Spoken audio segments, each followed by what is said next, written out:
Hello বন্ধুরা, Priyanka's cooking online লাইফস্টাইলে তোমাদের সবাইকে স্বাগত। আজকে চলে এসেছি নতুন একটা ব্লগ নিয়ে। সবার প্রথমে তোমাদের সবাইকে জানাই শুভ নববর্ষের শুভেচ্ছা। যেহেতু আজকে পহেলা বৈশাখ, তার জন্য সবার বৎসর যেন খুব ভালোভাবে কাটুক এই কামনা করে আমি আমার নতুন ব্লগটা শুরু করলাম। তো আজকে যেহেতু পহেলা বৈশাখ, আজকে কামকাজটা একটু বেশি থাকবে। তার জন্য ঘুমের থেকে উঠে আমি প্রথমে ঘর দুয়ার ঝাড়ু দিয়ে নিলাম। যেহেতু আজকে পহেলা বৈশাখ, সকাল সকাল নতুন কাপড় পরে পূজা করতে হয় যাতে দিনটা ভালোভাবে কাটে আর সারাটা বছর যেন এইভাবেই ভালোভাবে আমরা সুখে শান্তিতে থাকতে পারি, এই কামনা করে আজকের দিনটা সবাই আরম্ভ করে। তো আমিও সেই হিসাবে সকালে উঠে নিজের যেটুকু কাজ এটুকু তো করতেই হবে, তো সেই কাজগুলোই আরম্ভ করে দিলাম। তো ঘরটা ভালো করে ঝাড় দিয়ে নিয়ে আমি এখন ঘরটাকে কি করব, মুছে নেব।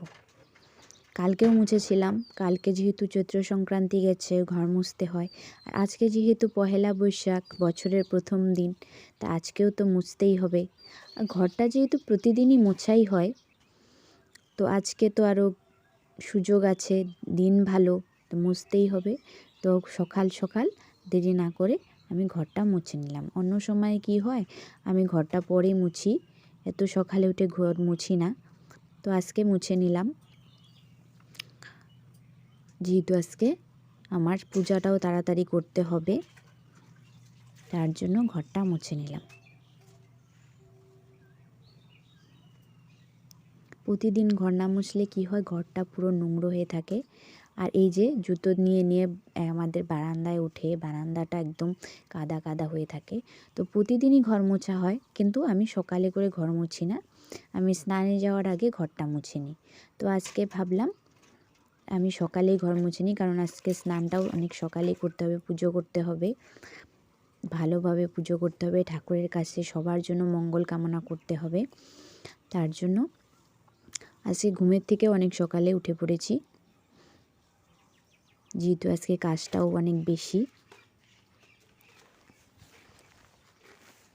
তোমরা কিভাবে পয়লা বৈশাখ কাটাও অবশ্যই কমেন্ট করে জানাবে।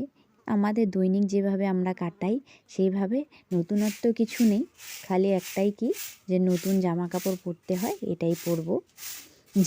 মানুষ বলে যাতে সারা বছর আমরা ভালো ভালো জামা কাপড় পরতে পারি, তার জন্য নাকি আজকে দিনটা সব ভালো ভালো করতে হয়, কারোর সাথে খারাপ ব্যবহার করতে হয় না, যাতে বছরটাও খুব ভালো যায়। তা আমি ঘর ঝাড়ু দিয়ে মুছে এখন আসছি বাইরে, দুয়ারটা ভালো করে ঝাড় দিয়ে নেব। যেহেতু ঘর মুছেছি, ঘর মোছার পরে সিঁড়িগুলো ভালো করে জল দিয়ে ধুয়ে দিয়েছি, সেই জলগুলো দুয়ারে এসে পড়েছে, দুয়ারে এসে জায়গায় জায়গায় জমা হয়েছিল। তো সেগুলো আমি ঝাড়ু দিয়ে ভালো করে জলগুলো কী করলাম, পরিষ্কার করে কেচে দিলাম।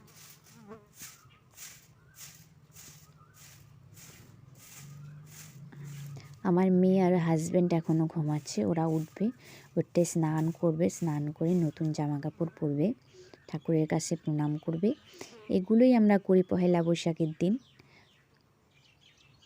তো আমার যেহেতু কাজটা একটু বেশি থাকে, তার জন্য আমি সকালবেলা উঠে নিজের কাজগুলো এগুলো করতেই হবে, যেহেতু করার আর কেউ নেই, আমাকেই করতে হবে, তার জন্য নিজে করে নিচ্ছি। এই যে ঝাড় দেওয়া নোংরাগুলো সব তুলে এখন এক জায়গায় জমা করে রাখবো। একদিন এগুলো পাতা, যেহেতু এখন বৃষ্টির দিন, পাতা প্রতিদিন পড়তেই থাকে, তো এগুলো জমা করে একদিন আগুন দিয়ে দিই, অনেক যখন জমা হয় তখন আগুন দিয়ে দিই, সপ্তাহে সপ্তাহে একদিন করে আগুন দিয়ে দিই। এই হচ্ছে আমাদের পয়লা বৈশাখের জামা কাপড়। আমরাও তো দামি জামা কাপড় নিই না, এই দিনে নতুন জামা কাপড় পরতে হয়, তাই নিই। আমি একটা নাইটি নিয়েছি, আমার হাজব্যান্ড গেঞ্জি আর একটা প্যান্ট নিয়েছি, আর মেয়ের জন্য দুটো গেঞ্জি এনেছি। তো আমরা পয়লা বৈশাখে এমনই জামা কাপড় পরি, আর নতুন জামা কাপড় পরে পুজো দিতে হয়, স্নান করে নতুন জামা কাপড় পরতে হয়। তো আগে তোমাদের সাথে দেখানো হয়নি, এটা আমার হাজব্যান্ড নিয়ে এসেছে আমাদের জন্য, আমাদের 3 জনের জন্য। যেহেতু জামা কাপড় নতুন পরতেই হবে, তার জন্য কম কম দামা কিছু একটা নিয়ে এসেছে। আমরা তো বেশি দামা জামা কাপড় সবসময় কিনতে পারি না। তো আমি স্নান দান করে নতুন আমার যেটা নাইটি নিয়ে এসেছে সেই নাইটিটা আমি পরে এখন পুজো করতে চলে আসলাম। যেহেতু আজকে পহেলা বৈশাখ, তাই আমার হাজব্যান্ড মিষ্টিও নিয়ে এসেছে, বলে মিষ্টি দিয়ে ঠাকুরকে পুজো দিও। খালি আমরা নিজেরা ভালো খেলে হবে, ঠাকুরকেও তো দিতে হবে না ভালো। তার জন্য এই যে মিষ্টি নিয়ে এসেছি আর আঙ্গুর নিয়ে এসেছে, তো এগুলো দিয়ে আমি আজকে পুজো দেব। আর আমাদের বছরটা যেন ভালোভাবে কাটুক, তার জন্য ঠাকুরের কাছে আমরা প্রার্থনা করব।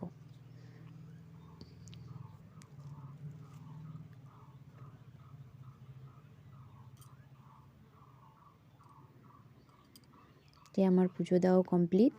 তারপরে রান্না বান্না করে এসে মেয়েকে স্নান করিয়ে এই যে রেডি করে দিচ্ছি। রান্নার ব্লগটা তোমাদের সাথে শেয়ার করলাম না, কারণ হয়তো আজকে পহেলা বৈশাখ, অনেকে ভালো মন্দ বাড়িতে রান্না করে খাবে, কিন্তু আমাদের আজকে তেমন কিছু ভালো মন্দ নাই। যেরকমভাবে আমরা প্রতিদিন খাই তেমনই আমরা রান্না করেছি, তেমন কিছু ভালো মন্দ নেই। তো রান্না বান্না করে এসে এই যে মেয়েকে স্নান করিয়ে দিয়ে মেয়েকে ভালোভাবে পরিষ্কার করে দিয়ে যে নতুন ড্রেসটা পরিয়ে দিলাম। আর ও দেখো না কি বদমাশি করছে, কিছুতেই কিছু করবে না, কিছু করতেই চায় না, সব কিছু ওকে জোর করে করাতে হয়। তো ওকে এই যে ক্রিমটাও মেখে দিলাম। দেখো না ক্রিমটাও মাখতে নেই তাও লাফ দিয়ে চলে যেতে চায়, এমন ওকে সব কিছু ধরে ধরে করে রাখতে হয়। মানে তোমরা হয়তো লক্ষ্য করেছো ওর হাতটা আমি ধরেই রাখি, এই যে হাতটা ধরে না রাখলেই দেবে দৌড়। তো আমাকে ওকে ধরে ধরেই সব কাজ করতে হয়, নাহলে এত বদমাইশ।